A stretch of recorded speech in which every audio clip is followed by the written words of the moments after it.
Hi everyone, I'm just giving my Panasonic camera a bit of a run out. I haven't used this for a while. It's not a HD one, but it's a good camera this. Anyway, just not sure how many of you are into your birds and feeding, but these here, fat balls, I put generally out, this takes 4 full ones, and I put out, well, I have to refill it every 2 to 3 days, but lately, every day. And I have to fill that every day, the seeds.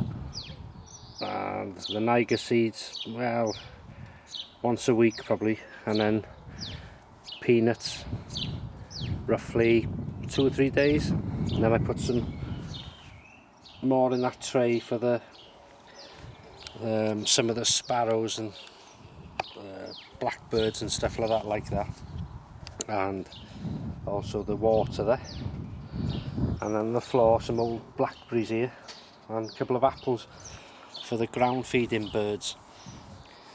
But the reason for this is I found out the culprit of this, and what it was 2 big crows were landing on here, pushing this up, so it came up, and they were able sometimes to knock it off to the floor and then they could empty it.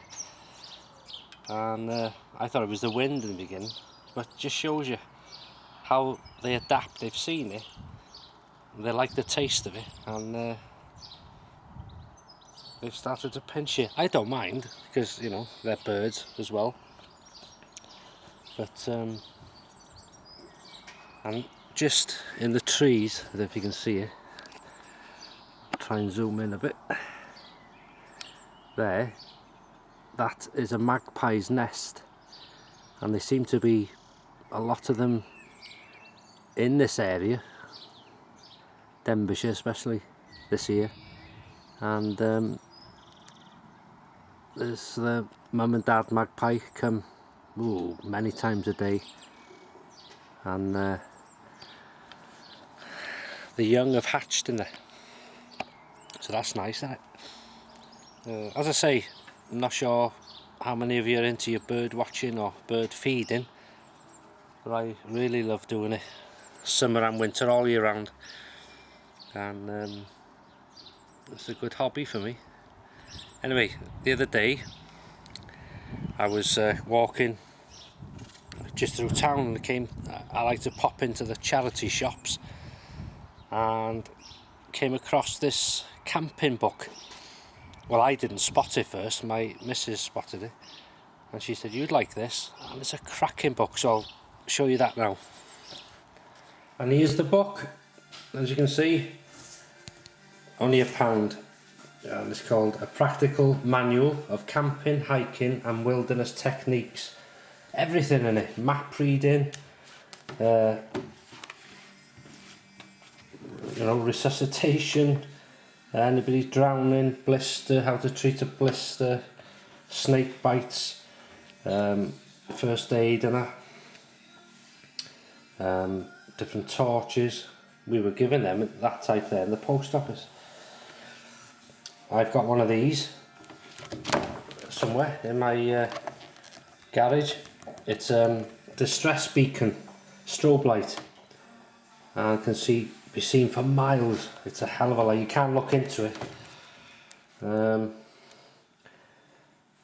Just cold weather, hot weather, understanding the weather, dangers, natural hazards, like the fly agaric there, I noticed that one, and different things, where you can eat, what you can't eat, and if you can eat them, how to treat them, and personal safety, kayaking, canoeing. I've got a kayak, as some of you may know. Everything really, food, how to strike camp,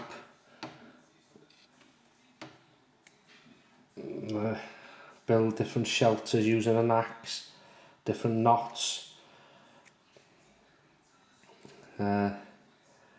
softwoods, hardwoods, everything. I won't go through it all, but how to wreck the tent, everything you can think of. Absolutely fantastic book. Compasses, rucksacks, cooking gear, stoves, everything you can think of. And it's even got I noticed that I got it looks like an army issue bivvy bag. I've got one of them. Never used it yet, but just shows you. But it's got to be a fine weather job, that, because as you can see his head showing, you get soaked to different tinder. Excellent book. And as I say, you can't complain for £1. But if you're interested, it was it was done by Peter G. Drake, A Practical Manual of Camping, Hiking and Wilderness Techniques. I'm only showing you like it's nothing, but that's that. So that's it really. Get the light here, there. Yeah, just Easter Monday, doing a quick vlog. And as I say, I'm not sure how many of you are into your birds and all that sort of stuff, but I just thought I'd make it anyway. So thanks for watching, and I'll speak to you soon.